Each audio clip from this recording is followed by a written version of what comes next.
Distinguished guests, ladies and gentlemen, good afternoon.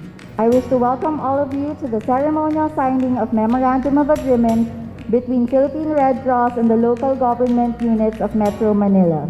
Without further ado, I would like to call upon Honorable Carmelita Abalos, City Mayor of Mandaluyong, for the opening remarks. Good afternoon, everyone. Welcome, distinguished guests, our cabinet members, fellow mayors, and all the guests, ladies and gentlemen. Welcome po sa Mandaluyong, Tiger City, and where the Philippine Red Cross lives. So, welcome sa Mandaluyong, and good afternoon. God bless us all. At this point, may I now have the privilege to introduce to you our next guest. To share with us a message, let us welcome Secretary Eduardo Año of the Department of Interior and Local Government.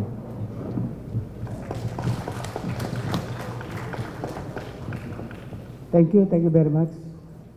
Senator Richard Gordon, the Chairman and CEO of the Philippine Red Cross, my fellow Cabinet Secretaries, our dear mayors of the National Capital Region, our foreign counterparts, distinguished guests and friends, magandang hapon, good afternoon to everyone. First of all, I'd like to thank the Philippine Red Cross and Senator Richard Gordon for this wonderful, we call it weapon, our ultimate weapon, because I always compare fighting COVID virus like a military man fighting in a war. And we have our local government officials, our local chief executives from the National Capital Region, whom we shall say the leaders in this fight, because as we adopt our National Task Force COVID to fight our number one enemy, which is the COVID virus, under the National Task Force are the city, provincial, municipal COVID task forces led by our local chief executives. And they are our, what you call, the generals on the ground. And with this newfound capability, the weapons now and the leaders, the warriors have met. And according to our expert, without mass testing capacity or capability, never live a lockdown or ECQ. Because if you do, that would be a disaster. And you know, the role now, or our cycle now, is to trace, contact trace, get the names and then test. After testing, those positive with mild cases shall be isolated. Those with severe, moderate, critical symptoms must be treated at the COVID hospital. And then those who will recover shall be reintegrated to the society with additional psychosocial counseling. So that's going to be the cycle from now on until a vaccine is invented. And probably in the next months to come, for the whole 2020, this is going to be the cycle that we will continue to do, to operate, until we defeat the last remaining virus in our country. And with this newfound capability that is shared to us by the Red Cross, I think half the battle is already won. And we are confident that we will succeed. So once again, thank you very much, Senator Gordon and the Philippine Red Cross and our mayors for having this partnership. And together, I believe, we will this fight. Maraming salamat and good luck to all of us.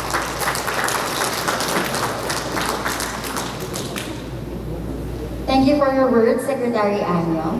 Before we proceed, we would also like to acknowledge the presence of the chapter administrators of the National Capital Region chapters. May we request everyone to please stand so we may duly recognize you. Again, the chapter administrators of the National Capital Region chapters. Thank you for coming. We would also like to acknowledge the presence of our representatives from the movement partners. Please stand.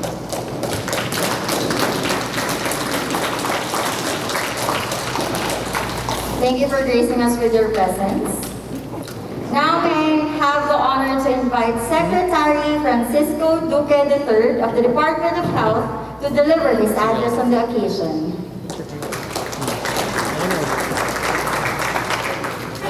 Thank you very much.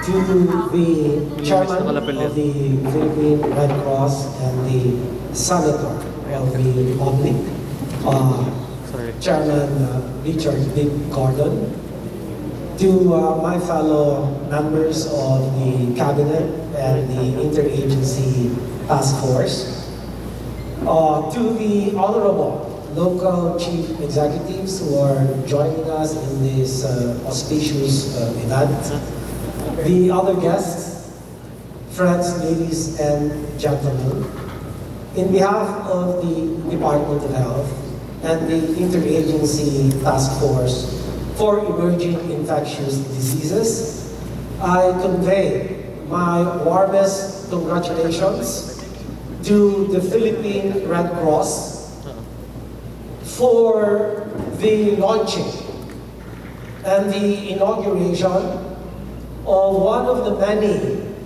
first PCR laboratory testing centers that will soon be serving not just NCR but the whole country, because part of the plan of Chairman Gordon is to ramp up testing centers all over the country. And because of this gargantuan effort, I would consider that as indeed a lifeline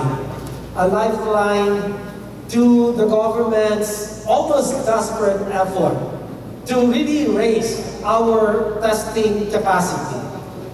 Cognizant of the fact that testing remains to be a cornerstone in the national government's effort to respond to the pandemic COVID-19. And so, once again, the Philippine Red Cross support to the DOH is immeasurable. I have been with Chairman Gordon in almost all the epidemics that we have had over the past several years. And that is why we are fortunate to have PRC that has been supporting us in mounting effective response to many of the epidemics that occur, if not recur, in this country. So today, we are indeed joyous and we are indeed gratified because of these efforts of Chairman Gordon to help us to serve as an auxiliary to all the public health efforts of the Department of Health. So on this note, I congratulate the entire Philippine Red Cross. This is the #1 volunteer organization of the world. Let's all give them a big round of applause. Maraming salamat po sa inyo lahat.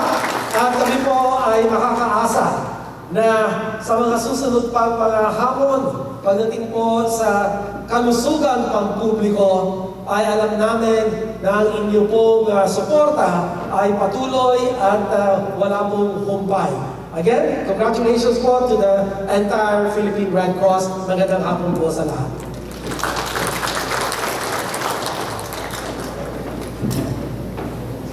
At this point, may I now please invite our action man to share with us the PRC COVID-19 presentation. Let us please welcome with a warm round of applause none other than our Chairman and CEO, Senator Richard J. Gordon.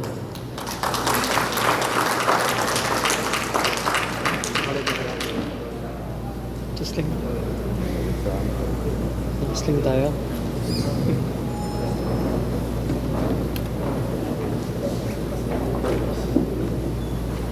Thank you, thank you. Actually, we would like to have everybody get into a little discussion here this afternoon.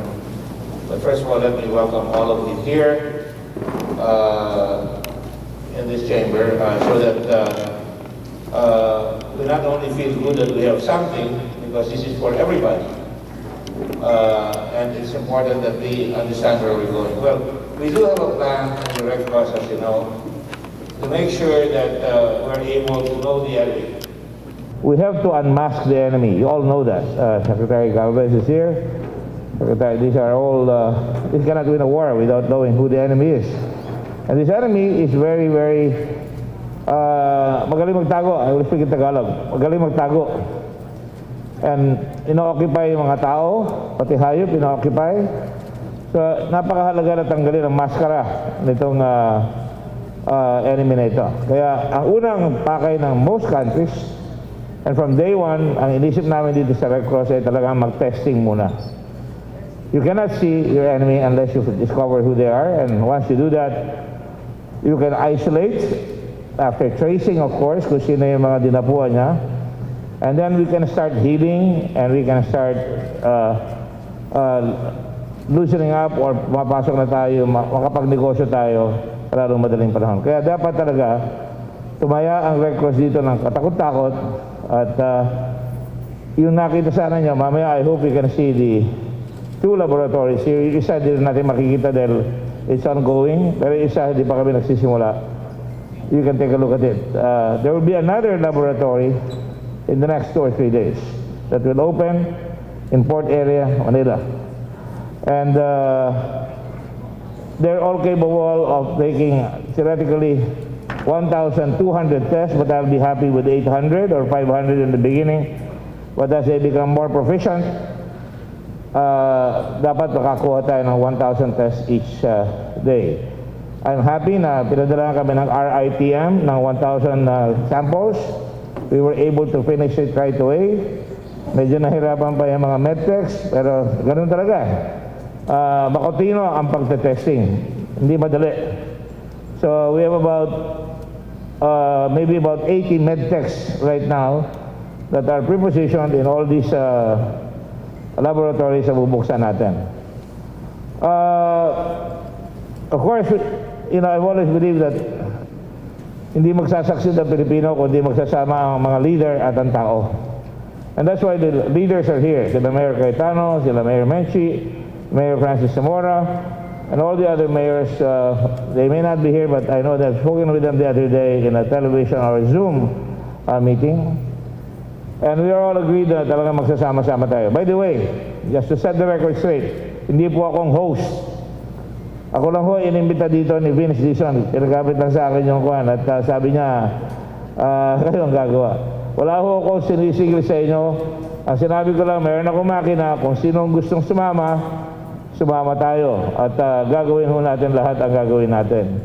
Nung ginawa ho natin to, tumawag kagad si Mayor Joy Belmonte. Sabi niya, sama ako sa iyo. Pwede ba, tulungan mo ako para makatest. At sabi niya, tutulong ako.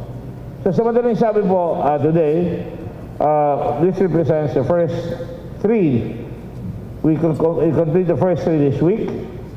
Hopefully, let's pray, mabilis natin makuha 12,000 tests a day.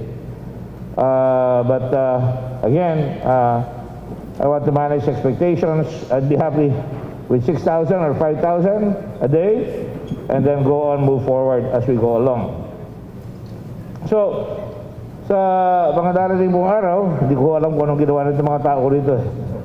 So, just go on and make your presentation para I can come. By the way, I would like everybody to give a big hand to our Secretary General, Lisa Zavalla. She has not been home for the last 2 months. I've been able to see her grandchildren, and our staff and volunteers, the blood, si Dr. Monina Nalupta. And lahat ng mga volunteer, kapula dyan, lahat dyan, nandyan, at araw-araw na dito. And the first thing that we did, by the way, Secretary, is we tested our own people. And we found out that some of them were positive. Oh, yung guards sa amin may positive. So dinala na sa QI where we have tents. Lumalabas siguro sa gabi. And we're practicing all kinds of security para dito sa loob. So we feel very, very safe with our people because they're very responsible. Even by the way, can you give a big hand to the IFRC, the ICRC, Spanish Red Cross, Australian Red Cross, the Canadian Red Cross, who are all here today. Not all of them can be here, but you know. Itong mga machines na ito, medyo malaking halaga. Hindi ko na sasabihin sa inyo, pero ang mga nagbigay, I would be remiss if I don't say it. No? Mega World gave 4 laboratories. And then si Kevin Tan. The Australian government gave us a significant amount of money, one of which will go to a laboratory, and including not only the supplies, but for the next 6 months, they will pay for the operations of the laboratory. So, malaking bagay. And then we have Okada, my friend Tony Boy Cuanco, and Carissa Coscaluela, our governor. We got them to donate a significant amount for 2 laboratories. And then Metro Bank, which has been our partner for a long time, they will take over the one in Manila, in the old headquarters. Nickel Asia, ang mga tatay at tiyuhin ni Francis Zamora, ay magpapagawa hanggang sa Surigao. Secretary, you should really extol them because maglalagay sila sa Surigao na yung blood bank namin hindi pa up to speed, papaayos pa nila yun para lalong gumalaw. Palakpakan po natin ang Zamora. And then my classmate in Security Bank Foundation, kabibigay lang ho ng pera para sa 3 ambulansya. Nakita niyo yung ambulansya, silipin niyo. At nagbigay rin ang sino ba yung 3 sa ambulansya? Si Okada ba yan? Blueberry, sila Ricky Rason, kasama yon. At saka Australian government nagbigay rin ng ambulansya. These are 6 para pag nag-transport tayo ng mga delikado, madalagay dyan. We have, I'll tell you about that later, I'll just finish it. DIY, Carlos Chan, when I asked him, kagad okay. Nestle, right away, called us. And we're expecting Procter & Gamble also to give, my former company. And then the Ayala Group, they gave us an initial amount, and then we did these laboratories in 5 or 6 days. We retrofitted the building, para malaman nyo, and the training is also, the other person I want to thank is the IFRC and the person of Gwen Pang in China, who represents us there in China, to try and get the best bargains we can get so that we can have a lot of the things that we need. By the way, Secretary Morales is here, my tokayo. He is going to pay for everything, don't worry. He's head of PhilHealth, there you go, and his group. So yung itutulong ng mga mayors, mababawi natin sa PhilHealth. But that's a fact, it's in the law. I crafted the law. Ayoko lang makadeal sa PhilHealth, and I'll be honest here, because I'm in the Blue Ribbon, I'm in the Government Corporation Committee. I don't want to deal with them, because if I deal with them, I will be preempting my freedom. No? So, sabi ko, ang local government na ang mananghir sa inyo. At yung mga taong hindi na makakalapit sa mabibigyan, mabibigyan sila through PhilHealth yung ibang tao. Already there is a big push. I can tell you, before I came here, there was already 3 calls of major subdivisions and companies who want to come in here. Even the DFA, the Department of Justice. By the way, we tested, unbeknownst to you, the Bureau of Women's Correctional through the auspices of the ICRC. Unbeknownst to you, the Red Cross is involved in taking care of detained or imprisoned people. We have a tent, for example, in Quezon City to take care of them, and also in Muntinlupa. And the Secretary of Justice right away said, we would like to test everybody. So that's good news for everyone. Before that, the Red Cross has also given masks, PPEs, almost 1 billion have been distributed. to the major hospitals and the little hospitals in the country.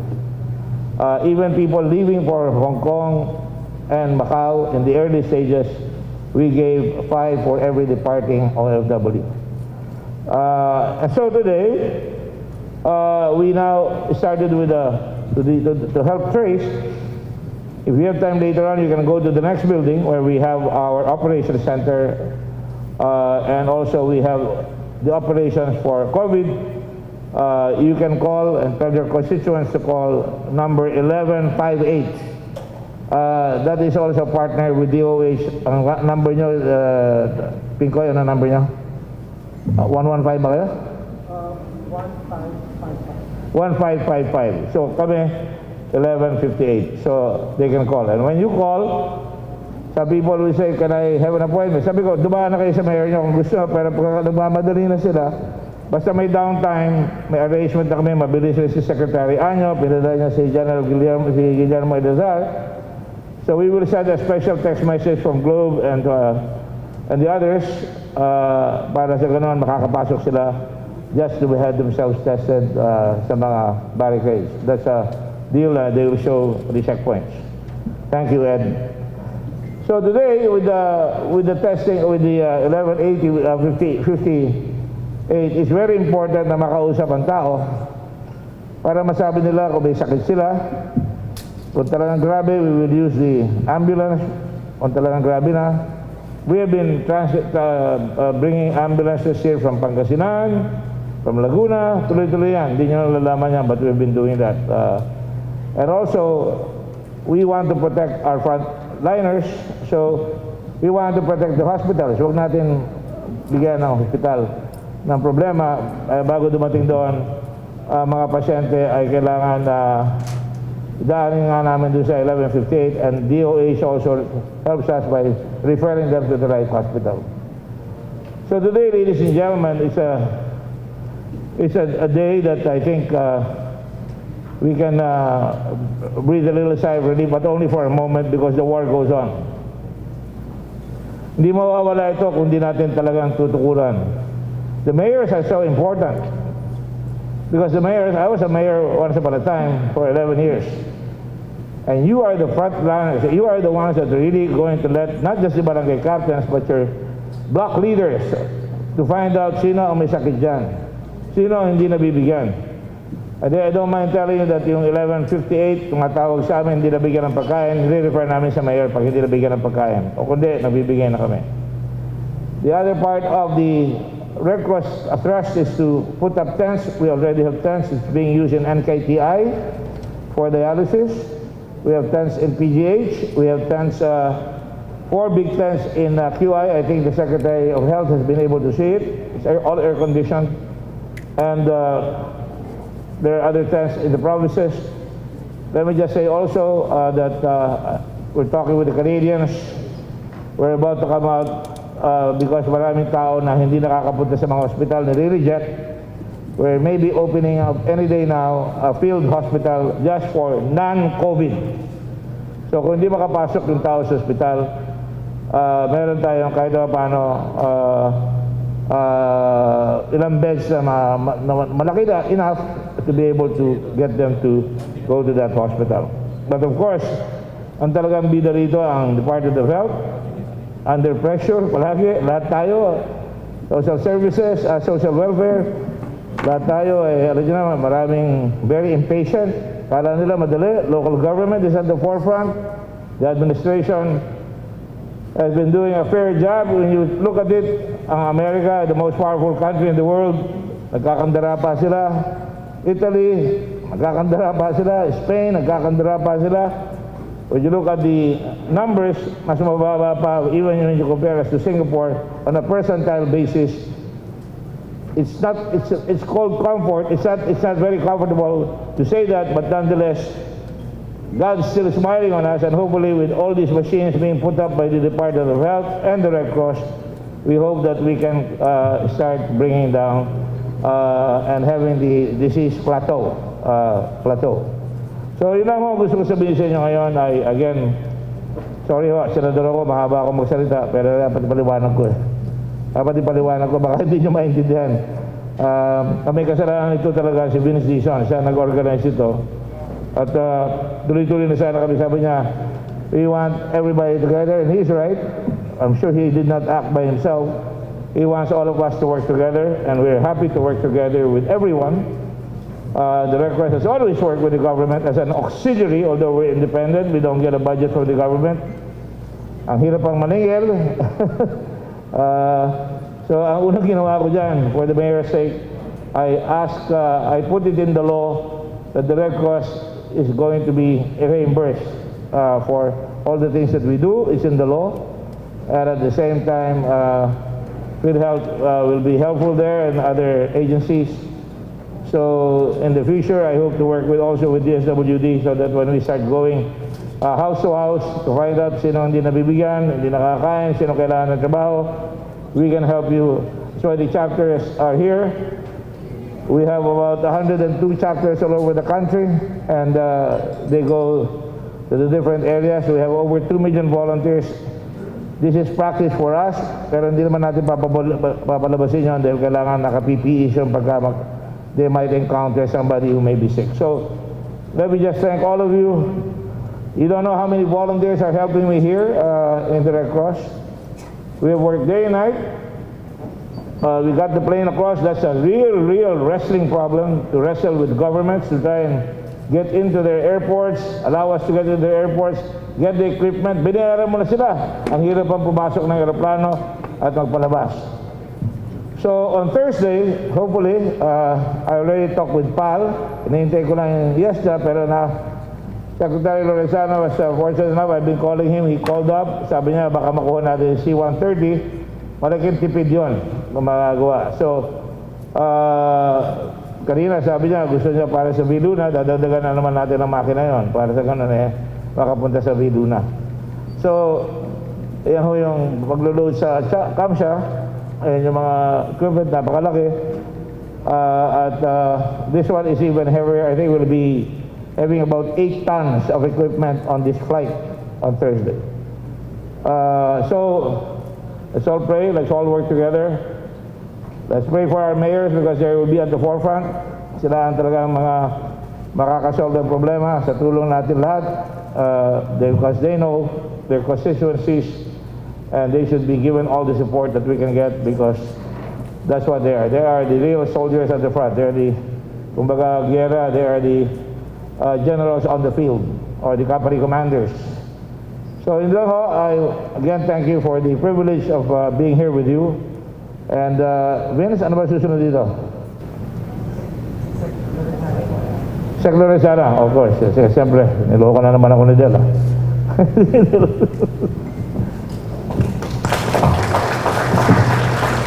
I was actually trying to get out from speaking, you know. Sabi ko sana I'll give my 5 minutes to Senator Gordon. So, pero nakuha na niya. Anyway, ladies and gentlemen, good afternoon. So, like Senator Gordon has said, I promised to make available 130 to fetch the remaining machines from China sometime this week. Hopefully, we will be able to get those this week. Now,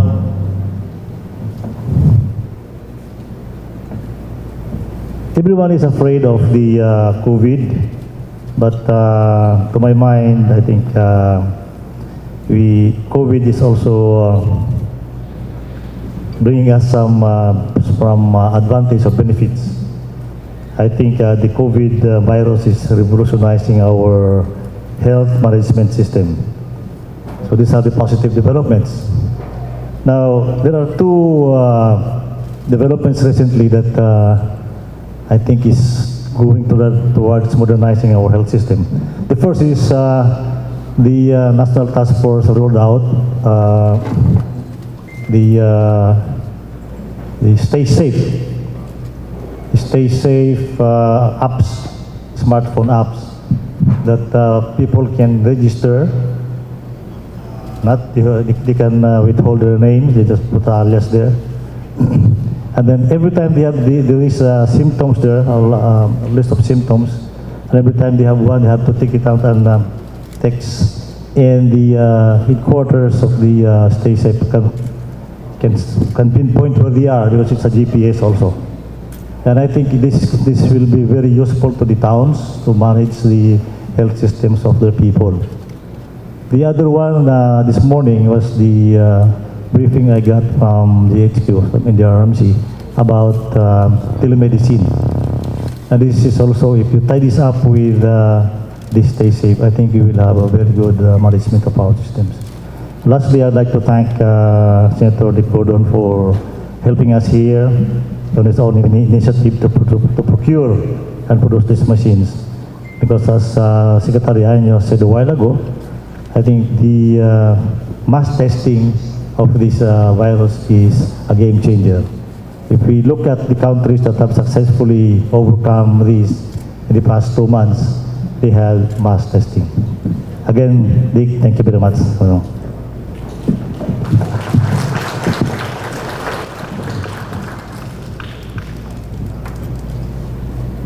By the way, the flight on Thursday will be the third flight. There were 2 flights waged by the Red Cross already. We got $500,000 worth of PPEs and masks delivered here. It was shared with MedTechs, but we got, I think, half of those. We paid for them.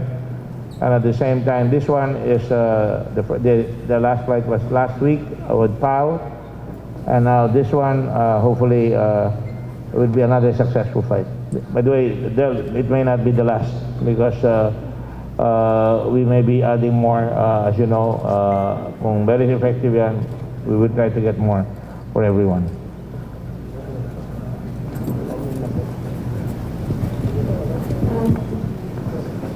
Thank you so much, Chairman Richard J. Gordon, Secretary Delfin Lorizana, for sharing with us the milestones and continuous efforts of the Philippine Red Cross and the government.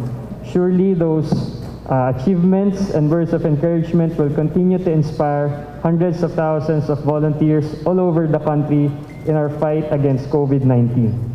At this point, we have come to the highlight of today's event.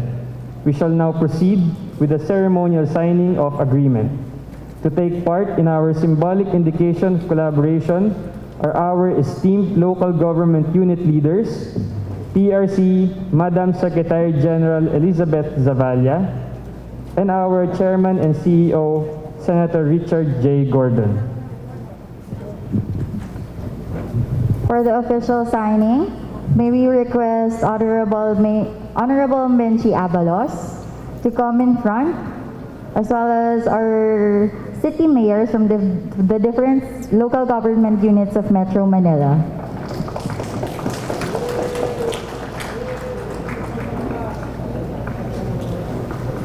Media partners may take position to take photos.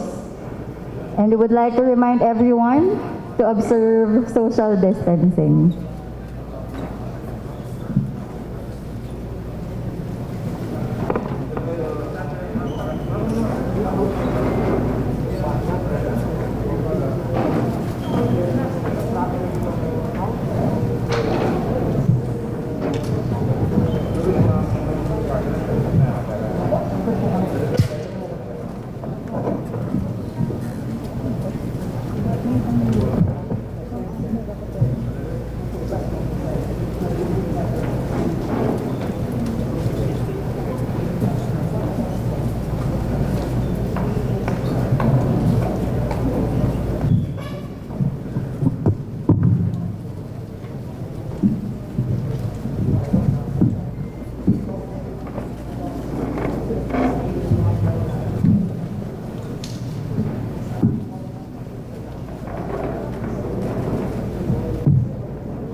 Ladies and gentlemen, Let us all give a round of applause to Philippine Red Cross and the local government units of Metro Manila.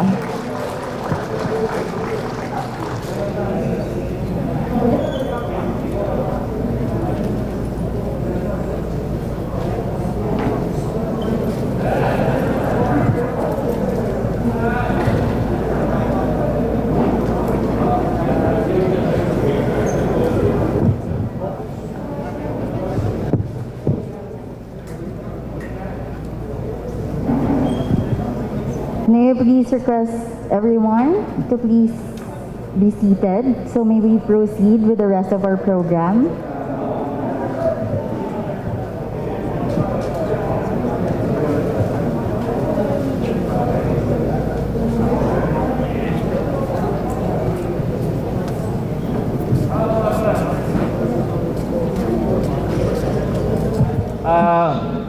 Those of you who, by the way, it's not a deposit, I just want to clear it. Para I'm a very frank person. Mabuti lang nagkakaintindihan tayong lahat. Yung kasabihin niya, niloloko ko kayo. I never offered anybody, nung nagsimula si Joy Belmonte, sabi niya, we want to help you. So sabi ko, I need your money para when we test, makakabili pa ako uli ng panibago. And magagamit ko tuloy yung pera, makabili ng bagong mga makina. Alright? Because hindi naman ito huli. Sigurado ako dyan. So the money will have to stay with us. If you don't want that, you don't have to sign. We're fine. No, I mean that. I mean, mabuti naiintindihan ninyo because baka sabihin nyo, sandali lang. Baka sabihin nyo, niloloko namin kayo. Hindi kami ganoon. Ang Red Cross is always truthful. We will tell you what there is to be done. In fact, Mandaluyong already wants to do it tomorrow. We'll be ready for them. Francis, I think you want to do a first 100. Taguig wants to do it. We can do that right away. We'll start swabbing. And to start swabbing, sa malinaw tayo ha, yung 5 million will stay with the Red Cross because that is part of our advance. Otherwise, para pa kaming umutang sa inyo. Dahil babalik namin sa inyo. Kami na nag-advance. Tapos babalik pa namin. Lugi-lugi naman kami pagka ganon. So, I don't want to lose money for the Red Cross because we don't get a budget from the government and we're also audited by international. So, yun lang ko. Today, I want to give already, ceremonial lang ito, pero as you sign, we give you your, what you want, your test kits. That means 2 swabs and transport medium, yung maliliit, yung pinaglalagyan. Well, ibabaho sa atin pagka bumababa na kayo, re-refill na lang ninyo. Magkano na lang, ayan. Lagay nyo sa lagay. Kaya Marcelino, ito pa.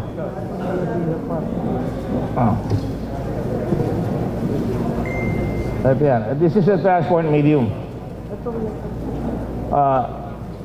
Yung mga transport medium na nyo, ang lalaki. Kaya tina-transfer pa dito dahil hindi magkakasa doon sa makina, so we transfer it here. It's transport medium. And they do it through pipettes, automatic doon sa machine. And this one is the swabs. Nasubukan na ni Secretary Roque na magpa-swab.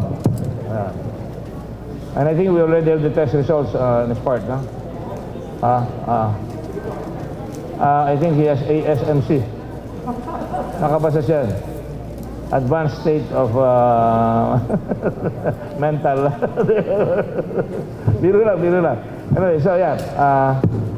May siya, just as a barakuan, I just do it here. Bato lang. Okay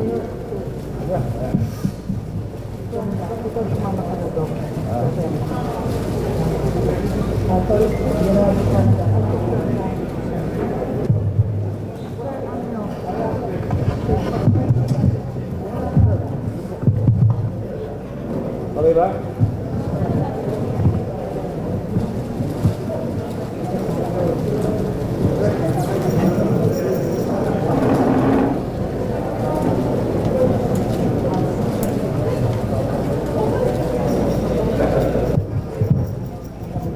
By the way, the other thing that we do, and I'll give you an example, when I get your attention.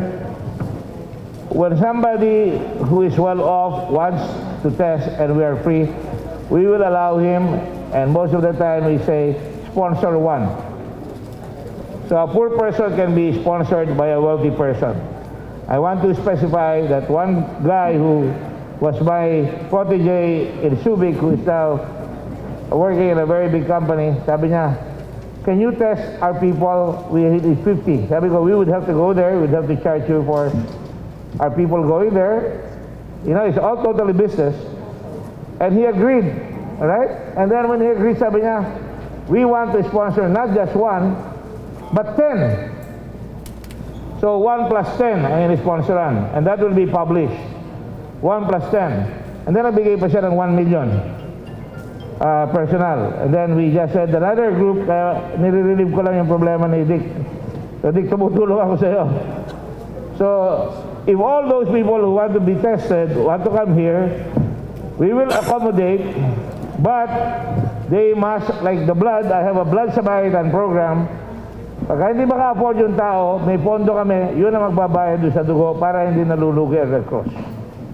That's how we manage to save our resources. So in this case, pagbibigay ba si Daniel Lim, gusto niya magbigay ng papatest siya, pag-i-sponsor siya ng isa, that's fine with us. That's fine with us.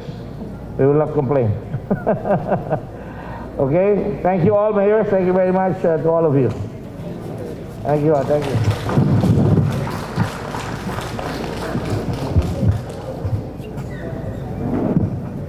At this point, we would like to invite our esteemed guests and representatives and our media partners as we open the floor for a brief press conference. We'll entertain a few questions from the media to be answered by our chairman and other esteemed guests and representatives. After And to the mayors, I'd like to take you later on to the site. And if we still have time, I'd like to take you to the call center and the operating center para makita nyo how it's operating. So, are there any questions from media? There. Hi, sir. Greg Gregorio po from TV5 to Senator Gordon.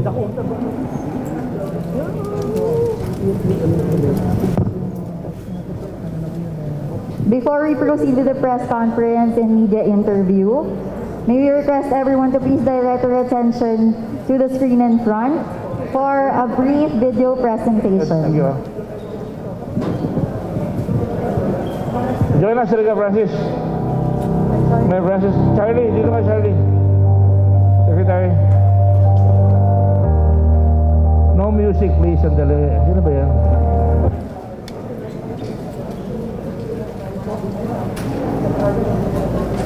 Oh, sige. Okay, go ahead.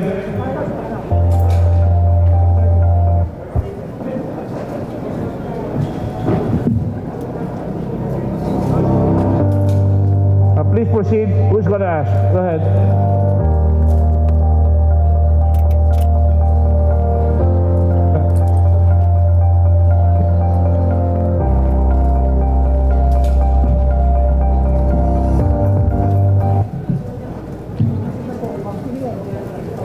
Yes.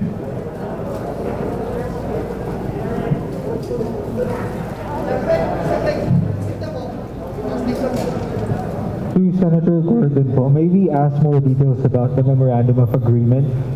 May we ask more details about the MOA with the LGUs? I understand the PRC is opening its laboratories for the 17 LGUs. How much would they have to pay for each test? And when do we expect to finish the third laboratory that we are building in somewhere in Manila? There are 2 laboratories that are already finished. You can see it on your way out. The other one is already fully operational. The fee is 3,500 for each test. All right. To give you an idea, I think PhilHealth guarantees up to 8,000 per payment for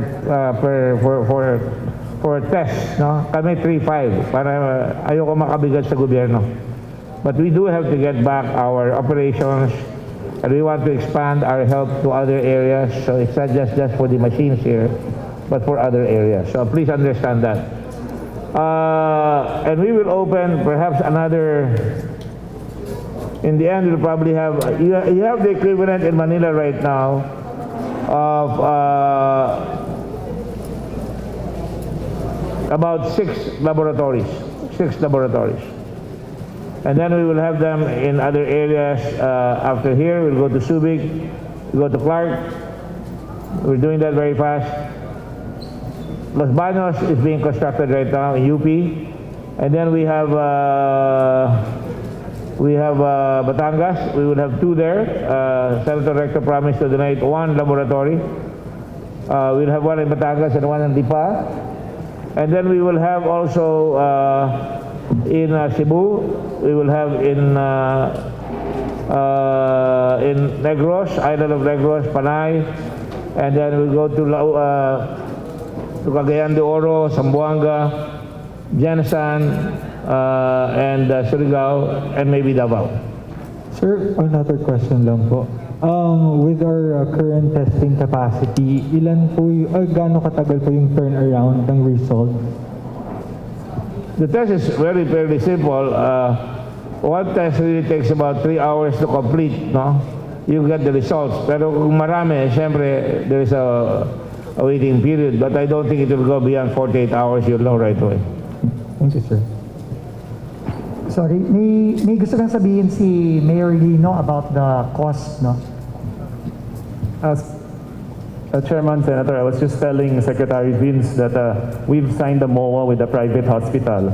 Our MOA with Red Cross will allow us to be able to have more tests, so maybe double, triple the volume, and it will be cheaper. So we made our computations. The per test cost will be much cheaper with the Philippine National Red Cross. Kaya thank you, sir. Thank you, because I know if you decided that one of those hospitals is cost you an arm and a leg. That's the same way with blood. Yung blood natin, mas mura di hamak. At ang maganda rito ngayon, pati HIV. Sabi nga kanina ni Senator Secretary Lorenzana, we've developed a new public health fortress in the country. We have revolutionized our public health because we can now test for HIV, hepatitis, Zika, TB, a host of other infectious diseases. So napakagaling talaga nitong. Sabi nga, it's the blessing in disguise, no? Senator, just a quick follow-up. Yung test kits po natin, are these the ones developed by the UP kasi mas mura po? Kasi from what we know, those test kits coming from abroad costs around 8,000 pesos. Well, the machine is designed to handle all kinds. If it is compatible, we can use that, but we'd rather make sure that the machine performs wonderfully. It's not easy to operate the machine. Ilang gabi na kami napupwede, isang gabi tumigil. Bakit tumigil? So we check. Yung pala, yung computer lang ang kakalabitin. Nagpapanik na lahat. Kakalabitin na yung computer, andar na naman. Kung bisa may fluctuation of voltage, kaya we made sure Meralco came out here and in the other areas. So, yeah, it's not a question of cheap, it's a question of safe. What is safest and what is most effective. So these are test kits from abroad po? China. Thank you, sir. China is the bargain basement capital of all health products right now, whether we like it or not.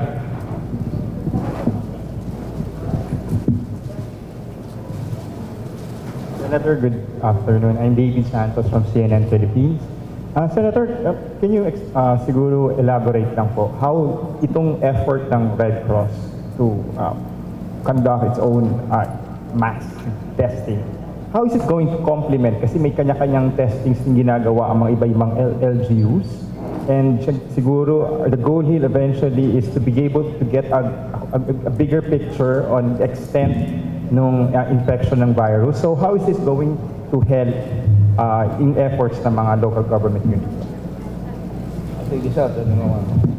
It's really basically simple. The mayors are important. That's why they have to sign up. Because ang deal dyan, kunyari yan ang mayors, yan ang bayan ng mayor, no? Magte-test sila. Sila magsaswab. Pag nag-swab sila, kasama na doon yung ini-input nila sa computer yung personal circumstances ng tao, yung mga interview na require ng Department of Health. So, the moment they are swabbed, they push a button, it's in our computer here in the Red Cross. And the moment we finish the test here, the mayor gets a copy, the Department of Health gets a copy, the patient gets a copy, we get a copy. So, mabilis, alright? Now, kung gusto na magpa-test sa iba, it's a free country. They can have it tested. But at least dito, yung sistema namin is quite, I think, will be quite effective. I'm sure there will be some gremlins, pero kung gagawin natin lahat yan, mas mabilis. Because, siyempre, nag-identify, ito, may lalagnat na ito, nahihilo doon sa aming test, sa aming call center, ini-interview yung gano'n yan. Masakit ba ulo nyo? May sakit ang throat ninyo? Nilalagnat ba kayo? Mga tatanungin sila, galing ba kayo sa Hong Kong? May na-expose ba kayo? So pagka ganon, ang decision niyan is refer to a quarantine area, sa home quarantine. Kung talaga may masama na, pati yung mga members ng family, halimbawa nakuha namin, yung pamilya ni ganito, nag-test sa positive, babalikan na kaagad namin yan. Kasama ng Department of Health, ang ating government, para isi-secure natin yung 4 na anak doon o na magkakasama sila, and eventually they will be tested also. Alright? That's how you kill it. Because hindi na mag-i-spread yung mga nakasama niya. We also have a computer, and you talk about UB having the ingenuity. We have a program where we can trace by way of a cell phone with Bluetooth. That's si Dennis. By way of when somebody, for example, this works very well in the office. Kunyari nandito tayo, somebody is positive. Pagdaan nun sa Bluetooth, makikita lahat yung dinaanan niyang tao. Lahat na nakasalubino niya, malalaman natin, kaya mapupuntahan yung taong yon. Hey, nakasama mo ito, magpa-test ka. Because baka meron ka ng tama or COVID. So, maraming ganyan ngayon. But I'm happy that we could do this, and I hope it will be extremely effective. Basically, parang database po na, magiging database po ito. Yes. Senator, Saka isa pa, supposing bumalik yun sa kanya, that will aid in research. Bakit bumalik, bakit nag-relapse sa'yo? That's happening in Korea, that's happening in China. We want to know who is relapsing and why they are relapsing. So this gives us a database, you're right, about how we track the disease. Senator, with 6,000 to 12,000, at least yung pinoproject yung daily test, so gaano ka significant yun in terms of the overall picture that we're trying to get nationwide? Kasi nabanggit nyo po, hindi lang po dito limited sa Metro NCR and Luzon, but also in other parts of the country. So with 6,000 to 12,000 a day,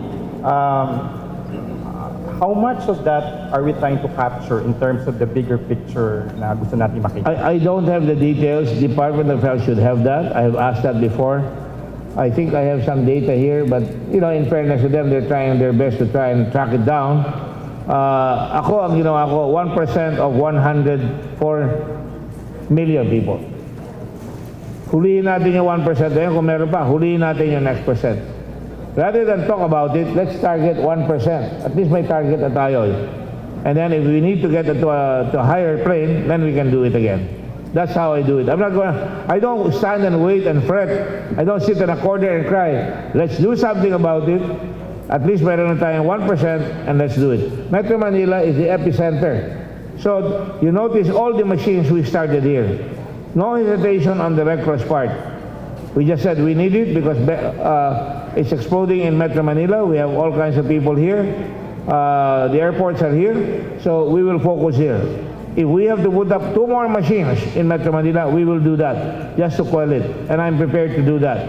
But kung wala naman doon sa ibang lugar, ililipat ko yung makina doon sa walang lugar. And eventually, we can make a decision on how to loosen up the lockdowns. Bawa, one city has no we can loosen up already. One barangay, bawa si Lino, may mga barangay siya doon. Sa barangay na ito, walang nangyayari dyan. Oh, you can go out already, you can do business there in your barangay. Di ba? Pwede na kayo magtinda, pwede na kayo magbukas ng konting talipapa dyan, provided you do proper distancing. There are many ways of doing this.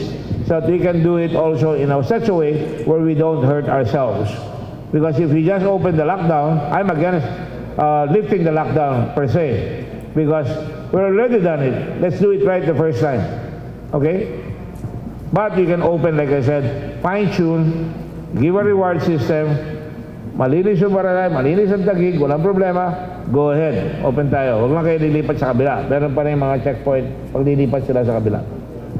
Okay? Kay CabSec po, sir, nabanggit po ni Secretary Galvez a few days ago that the government, President Duterte had ordered the procurement of 900,000 PCR testing kits and as well as 2 million for rapid. Ang gusto lang namin malaman po, CabSec, yung naging thought process po nito. When we, sinasabi po ng experts, 97% accurate po yung PCR, yung rapid is only about 40%. Bakit po mas marami yung kinuha nating rapid at 2 million versus yung 900,000, sir, sa PCR po? Yung rapid test kits is useful for us in terms of discharging yung patients that have recovered from COVID-19. So based on the expanded testing protocols that we just announced nung Monday and in-explain ko rin kanina, na pag na-develop or naging positive sa IgG yung pasyente na dating may COVID-19, then that helps us certify that that patient has recovered from COVID-19. So kung positive yung IgG niya, meron tayong kampante tayo na cured na siya from COVID-19, so we can discharge. Doing that, we will sort of reduce na ngayon yung need for PCR testing para sa mga recovered na. Another instance is yung mga seafarers natin who are coming home from abroad. At sila ay nag-undergo na ng 14-day quarantine abroad. So pagdating nila dito, pwede rin natin sila i-rapid test, antibody rapid test para malaman kung ano yung lalabas dun sa kanilang pag-undergo ng antibody rapid test, no? And actually all OFWs for that matter, when they come back to the Philippines, we will subject them to antibody rapid test apart from the fact na ika-quarantine natin sila sa facilities, no? That being said, we're very thankful to Senator Dick Gordon and the Philippine Red Cross, no? Because what they're doing here now is really a game changer in terms of expanding the testing capacity of the country, particularly sa PCR lab-based testing natin. At tamang-tama, nandito rin si Secretary Vince na nag-open na rin yung ating mga isolation and quarantine facilities. Together with nandito si Secretary Galvez, ang ating Chief Implementer, who's also very particular in terms of expanding our testing capacity. So kung nakikita ninyo, yung testing capability ng Pilipinas ay lumalawak na. Number one, we have the Philippine Red Cross and all the other subnational laboratories that gives the PCR lab-based test. Then we have the UP-NIH and Manila Health Tech, yung ating local PCR lab-based testing. And then we have the rapid testing antibody rapid testing na nailagay na rin natin sa ating health protocol. Then pang-apat, yung gene expert. So yung gene expert is also the fourth type of test that we will currently be using as well, no, in conjunction with all the other tests. So that gives us a clearer picture. Kaya yung sinasabi ni Senator Dick na ang ambition natin is maka 1% tayo ng population, then we'll be able to do that, especially with this Philippine Red Cross increased testing capability, plus i-expand pa nila. So I guess this is a lesson for all of us na importante talaga in any battle, importante talaga yung public-private partnership. And Philippine Red Cross has been always at the forefront in terms of all our health concerns. So we'd like to thank Philippine Red Cross and of course all of our local government units ng NCR who have also done a magnificent job, no, in handling this crisis. I believe we only have time for a couple more questions. Next, please. Ma'am.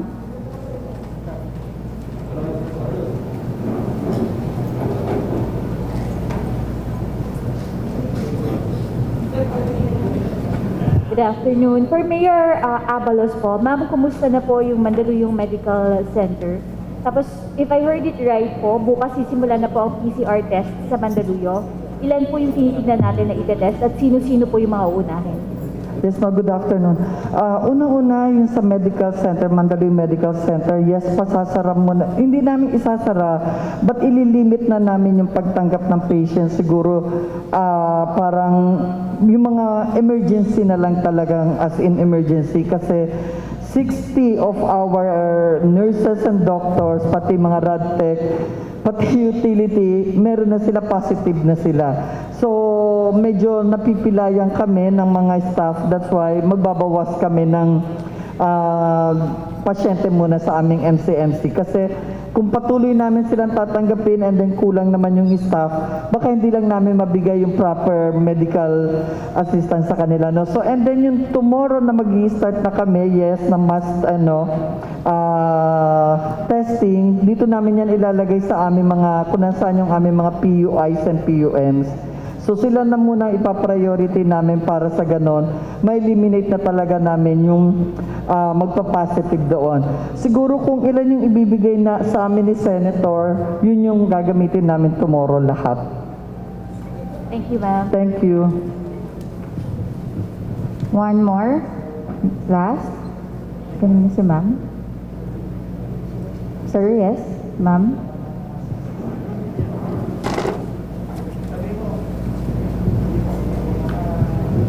From ABS-CBN, thank you, please.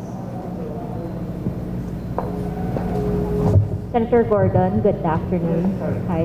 Opo. Sir, na-mention nyo kanina na merong mga molecular laboratories ang PRC sa iba't ibang bahagi ng Pilipinas. But right now, ilan po dito yung may capacity to test for COVID-19 and how soon can we capacitate the other laboratories to test for COVID-19? Halimbawa dito sa amin, dito yung headquarters namin, we had to reconfigure. Hindi naman pwede sa blood bank yung laboratory. Delikado yun. So nakabukod yun. Nakaseparate yan. Kaya lang kami, may permit na kami sa laboratory. Level 2 kami. Ngayon, tumaas na kami because nagkaroon yan. So lahat in-inspection ng RITM yan. Doon sa Manila, ganun rin. Ito nandito, bago yan, nakadikit sa atin. I want you to see it later para makita nyo kung anong extent yan. There are all sorts of protections dyan, like yung negative pressure, no? Para protected yung mga tao. Pag nag-ubisa yan, sila lang makakapasok dyan. Sa Cebu, we're doing it in our big plant in Mandaue. In Cagayan de Oro, we have a big chapter there. Negros, in the island of Panay, we have a big 2-hectare area there. In Pasig, I'm debating whether to put it in the city or in Pasig because nasa gitna ng Capiz, Aklan, Antique, nandun na lahat sila. Anyway, ang gagawin lang naman dyan, yung swabe. The swab will be taken and then it will be delivered to the machines. So it doesn't really matter. Hindi naman pupunta ang tao dyan unless talagang kailangan. No? Diba sa Mandaluyong, isa-swab nila, dadalhin dito yan. So mas malapit, mas mabuti. So that's what we're looking for. But we're ready to go. We're going. In fact, the machines are underway on Thursday. Sir, yun din sa MOA, paano yung procedure ng pagbibigay ng samples dito sa PRC regarding dun sa COVID-19 samples? It's the mayor's responsibility, the municipality or the city's responsibility to gather their people, kung ano nakita ng mga barangay or leaders nila na dapat i-test. Yung mga PUI, PUM muna, yung mga talagang dapat i-test kaagad, yun ang uunahin. Pero they can select anybody they want right away para ma-test. Magaling ito sila Menchi, magaling siguro sila Lino, I'm sure they know what they're doing. Siyempre, mga frontliners sila, matagal lang expose yan. Papatest na nila kaagad yan para hindi na mga hawa yan kung sakali, di ba? So yun muna ang mangyayari dyan, and then so forth and so on. For Secretary Galvez or Secretary Nograles, ano po yung status ng procurement nitong PCRs and rapid test kits na additional? Sa ngayon, yung nung inutusan tayo ng ating mahal na presidente na to produce almost 2 million test kits and another 900,000 for PCR, inutusan po natin, nag-request po kami kaagad kay Secretary Wendell, and now is being undertaken by PSDBM. Yung initial 100,000 na test kits na PCR will be available most probably tomorrow. And then ang pinabibili natin yung katulad ng makina na nandito, yung 10 automated rapid test kits, kasi ito po yung malakas po ang magiging capacity nito, more than 5 times doon sa manual na PCR. So ito po ang sinabi po natin kahapon kay Presidente na madalian po talagang mabili. Para kasi ang ano po natin, based dun sa presentation po ng NEDA at ang ating mga informatics at saka mga mathematician from UP, is that kailangan magkaroon tayo ng at least minimum na 28,000 tests per day para makasave tayo ng kasi very significant na yung magiging serious na 22,000, magiging more or less mga 4,000 na lang. So yung testing capacity natin talaga is equated directly correlational with the casualties that we might have. Kasi yun ang ginagawa natin ngayon na at least yung mga areas na mataas ang contamination, kailangan po makuha po natin kaagad. Kaya itong namin na ito ang epicenter ng Manila. So we are trying to get this not later than or on or before 26 ng April para at least makuha natin kaagad yung mga COVID patients natin. So yung yung ating pong procurement ng mga test kits ongoing na po at most probably baka yung iba available na po this week. Yung makina po, yun po ang inano po natin na mapadali. So I believe we will be talking to government arrangement. Sir, what's your assessment so far dito sa sinasagawang mass targeted testing? Have we peaked yet or is it too early to say based on the results so far? Second, lang, hindi ko na gano'n. Opo. Yung assessment nyo lang po dito sa results ng mass targeted testing so far, can we say if we have already peaked, yet to peak, or is it too early to say so po? Yung priority natin sa testing, ang pinaka talaga natin NCR, and then next is yung Region 4, and then Region 3, and then nakita natin nagkaroon tayo ng tinatawag nating outbreak dun sa Cebu, yun ang next na pupuntahan natin for our testing, and again, Davao, and some other areas. So ang target talaga po natin is more or less yung mga 175 na PUMs and also 12,000 na PUIs nationwide. So parang ang ginawa natin is more or less, sabihin na natin na mga 300,000 kasi kinocontact tracing natin yan. So most probably, pagka 1:2 yung mga kinocontact tracing natin, minumultiply po natin ng dalawa. Kaya that's why nung nag-present po sa amin si Acting Secretary Michael Chua, sinabi po niya na minimum na dapat matest natin is 2 million. Kaya 2 million po ang pinabili ng ating mahal na Presidente. Thank you, sir. Okay, last question from GMA 7. Kay Cabsec po. Nico Aimo from GMA. Sir, meron na po ba tayong recommendation sa kay President kung modified or extend itong ECQ? Alam naman po natin na kahapon, nag-meeting ang IATF at binigyan namin, nag-finalize kami unang-una ng framework. Ano yung framework na magiging basis po natin para sa recommendations natin, what the President will decide on what will happen after April 30. So yun ang unang-una. Nagkaroon na tayo ng decision point dun sa framework na magiging basis natin for the decision points. Over and above that, may mga options tayong present kay Pangulo. So yung options natin on what to do after April 30 have to do with unang-una, syempre yung geographic factors, no? Saan ang walang COVID-19, saan yung meron pero manageable, saan yung malala. Number 2, yung age factors. So yung demographics ng population natin. Yung age plus yung sino most vulnerable sectors ng society. Kasama na dyan yung mga senior citizens, kasama na rin dyan yung may comorbidities. Number 3 factor, yung industries. Anong particular industries ang maaari natin i-modify yung quarantine kasi by the nature of the industry itself, maaari naman tayo mag-social distancing sa mga industries na yon. Tapos syempre, i-factor mo in pa yung anong percentage of employment or ng workforce ang papayagan natin na magtrabaho dun sa industries na yon, no? Then number 4, yung transportation. So all in all, lahat yan pinag-usapan namin pero kumbaga bitin pa. Kailangan pa namin totally i-discuss at ilagay pa yung iba't ibang inputs from different stakeholders. Ganun pa man, nung nagpresenta yung small group from the IATF to the President, kahit si Pangulo mismo nagsabi na, sige, balik muna sa IATF yan para mas masinsinan na mapag-usapan at malagay yung inputs ng iba pa mga stakeholders.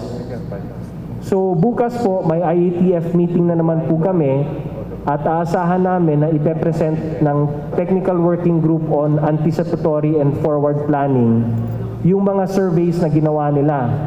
Yung consumer survey, yung business survey, yung survey ng agriculture and fisheries sector, plus yung survey on the new normal or ang thinking ng mga tao about what the new normal will look like.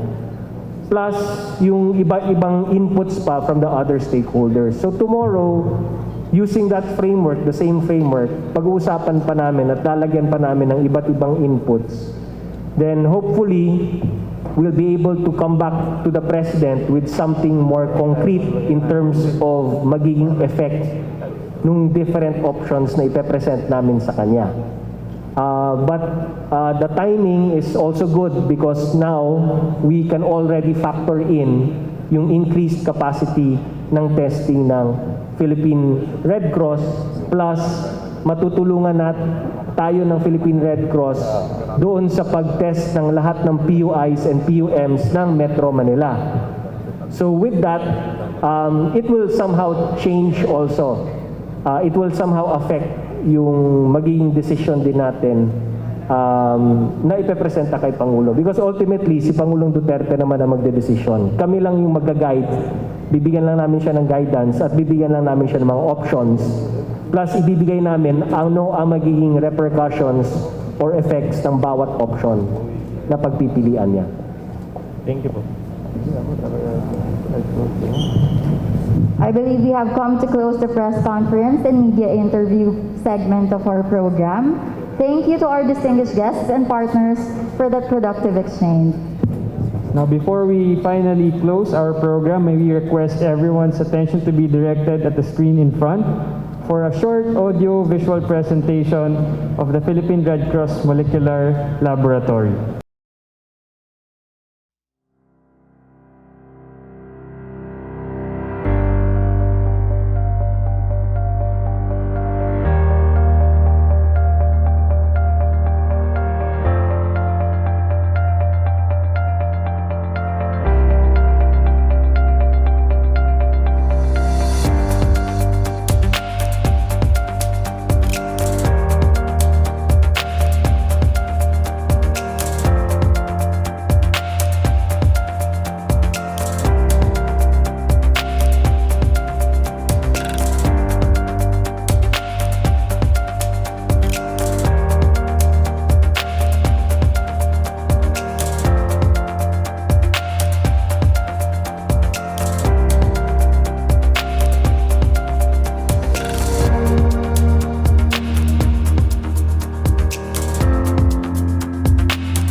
Once again, thank you everyone for gracing our ceremony with your presence. May we now request our guests to kindly stay with us for the demonstration of equipment and procedures. For the demonstration of equipment and procedures, we are going to accommodate our guests in 3 batches. The first batch will consist of our esteemed cabinet secretaries and representatives from the executive branch, to be followed by the second batch consisting of our local government unit leaders and representatives, to be followed further by the third batch consisting of our PRC movement partners and chapter administrators. The said guests will be accompanied by Dr. Christy Manina Nalupta and Dr. She Tanelete. May we all have a pleasant afternoon. Thank you.